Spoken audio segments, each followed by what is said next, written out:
lots of things about this broken franchise that are really complex and layered. And when it comes to potential solutions, yikes. I mean, it's just way too deep to delve into in a single episode. But I'll tell you one thing. I've got one really simple solution for one potential problem. Good morning to you.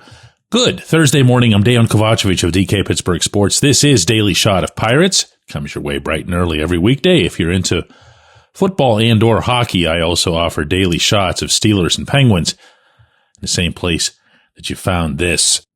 Andrew McCutchen in the 2025 season was the Pirates' second most productive hitter.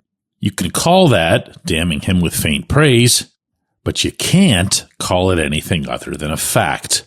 How do you measure productivity as a hitter? I go with OPS.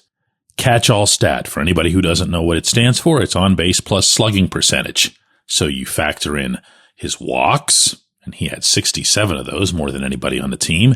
You factor in his hits. He had 114 of those, second most.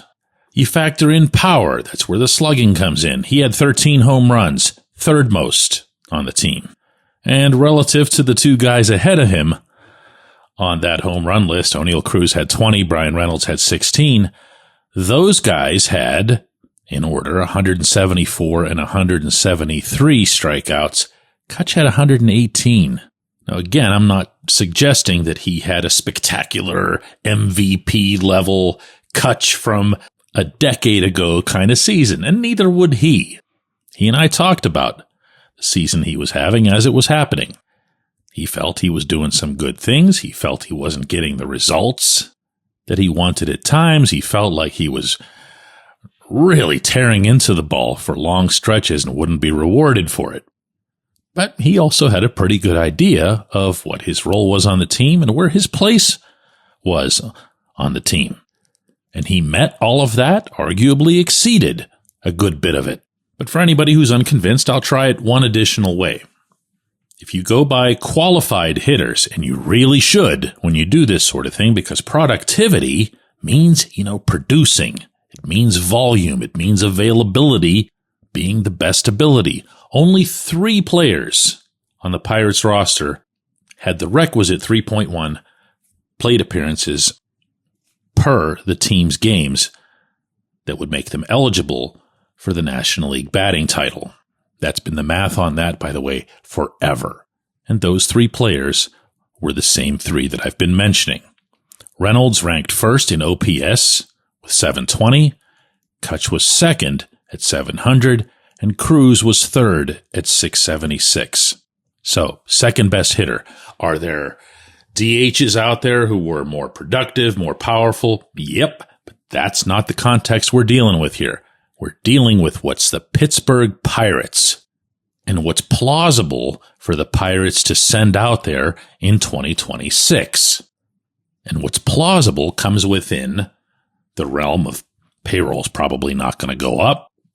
Nobody from the minor leagues is going to be up to play any kind of hero, certainly not at the outset. The only one who can at any point in the summer is Connor Griffin, who's yet to take a single at bat in AAA. So what you have when you're looking around the diamond, when you're trying to fill out a lineup card, is these 3 guys, and really maybe a couple others. So there's a lot of areas that need improvement. DH isn't real high on that list. Cutch has been signing a series of 1-year deals with the Pirates, a modest $5 million a year in compensation for someone of his caliber, reputation, professionalism, all that other stuff. And he said himself near season's end that he didn't know what the future holds as far as Pittsburgh is concerned. Now, I'm here to tell you Cutch doesn't want out. Cutch knows where his home is, his baseball home, his life home, his family's home. So what we're really talking about here is whether or not Ben Cherington, but really over his head, Bob Nutting, since Nutting was the one that made sure that Cutch came back. Cutch was the one who reached out to Nutting to begin that process. We're talking about the GM, kind of like we are almost every day on this program. Well, I'm going to try to find a way to say this without it sounding too much like it came from a 12-year-old.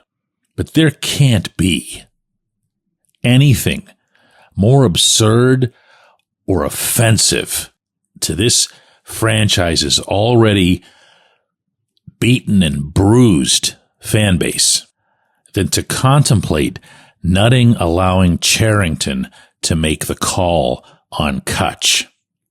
Let me be really blunt on this one. Everyone loves Cutch. Nobody around here cares about Charrington or anything that he's done here aside from the damage that someone else is going to have to undo. This isn't one of those where the hierarchy takes over. This isn't one of those where you say, well, I'm delegating to the GM to make. No. This decision needs to be made by one individual. If Cutch wants to play in 2026, it has to be in Pittsburgh, Pennsylvania. They can talk to him about money or whether or not he can be utilized in the outfield and how he's feeling and things like that. Whatever. He's got to get signed. He's got to be the one thing these people don't screw up, even if that means the owner making sure they don't screw it up. When we come back, J1Q. If you're looking for a great dining experience, look no further than North Shore Tavern. Located directly across Federal Street from PNC Park, next door to Mike's Beer Bar, North Shore Tavern is Pittsburgh's home for steak on a stone. Enjoy your steak finished on a hot lava stone in front of you, where you ensure each piece is cooked to exactly your liking. Or try their rotating selection of entrees, hot sandwiches, salads, and burgers, all while enjoying the ambiance dedicated to the great players and history of the Pittsburgh Pirates all around you. Come see why everyone's talking about North Shore Tavern and steak on a stone. It's Gun Storage Check Week. Help prevent unwanted access to your firearms. No one wants their unsecured gun to be used in an accident, a suicide, or a crime. Use lockboxes, safes, and locks to secure your firearms. Learn more at gunstoragechek.org. That's gunstoragechek.org. Brought to you by NSSF, the Firearm Industry Trade Association. Delete Me makes it easy, quick, and safe to remove your personal data online at a time when surveillance and data breaches are common enough to make everyone vulnerable. Data brokers can compile your name, contact info, social security number, home address, even information about your family members, and they can sell it online. Have you ever been a victim of identity theft, harassment, doxing? If you haven't, you probably know someone who has. Delete Me can help. Take control of your data and keep your private life private by signing up for Delete Me. Our listeners get a special discount. Get 20% off your Delete Me plan when you go to joindeleteme.com/hit. Use promo code HIT at checkout. That's HIT. The only way to get 20% off is to go to joindeleteme.com/hit and enter HIT at checkout. That's joindeleteme.com/hit, code HIT.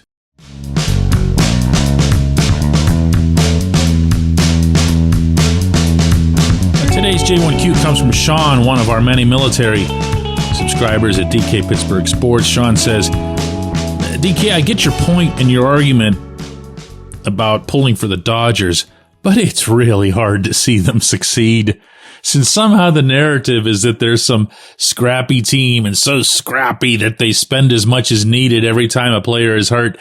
Baseball needs a salary cap system so badly it's not even funny. Sean, I know there's not even a question in there. And believe me, as someone who has gotten to know people in Milwaukee, you're on the DK Pittsburgh Sports app and you've been with us for a long time as a military member. So you know that Milwaukee's been my main road trip now for years. I enjoy working at their stadium. I enjoy their people. Always been really comfortable. And as such, because there's been so much time there, I've gotten to ask a lot of questions and find out a lot about things about the Brewers and how they do things. This is an organization that does everything right.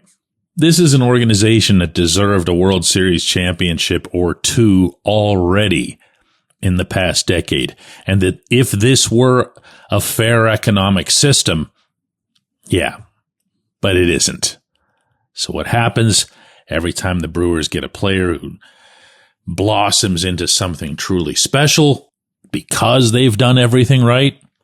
It doesn't matter because the Yankees or the Dodgers or whoever can just walk along and just snap them away. So for me, it's not as much about, experiencing pain when I see the Dodgers win. It's rough. It's rough knowing that the Brewers are, now they're down 2-0 already in the National League Championship Series. They've only ever been to one World Series in the franchise's history, which goes back to 1970. They didn't win it, so they've never won anything. But here they are with a payroll of $120 million, taking on the Dodgers at $350. And as you yourself said, the Dodgers, it's not just the starters. It's not just all of the living legends they've got all over the field in the everyday lineup. It's the backups. It's the reserves. Look at the salaries on those guys. Look at the action, as you pointed out, that they'll take anytime somebody's injured. They don't go dumpster diving. They don't go begging from their AAA affiliate to send up whoever it is that happens to be healthy. They'll just go get some other star. So yeah, believe me, I get it. But I also get that the system has to change. You say this yourself, Sean. You say baseball needs a salary cap system so badly it's not even funny, period. This is a big step toward getting that. You have to take away their perception. And by that I mean the people running the players' union, the people who represent these players, the agents, they're all kind of in cahoots because they want to make sure that the biggest stars get the most money. And that does not get easily blown up if the Brewers are the team that's winning it all. Of course, you can also just take my advice, take my plan of action for these playoffs, which is to watch football or hockey. I appreciate hearing from you. I appreciate everyone who listens to Daily Shot of Pirates. The next one of these will come Monday. And that's because I'm spending the next 48 hours absolutely immersed in Steelers versus Bengals here in Cincinnati. And all of the various logistics and so forth will keep me from having time from doing a lot of things that I normally do. Daily Shot of Pirates will be back Monday morning.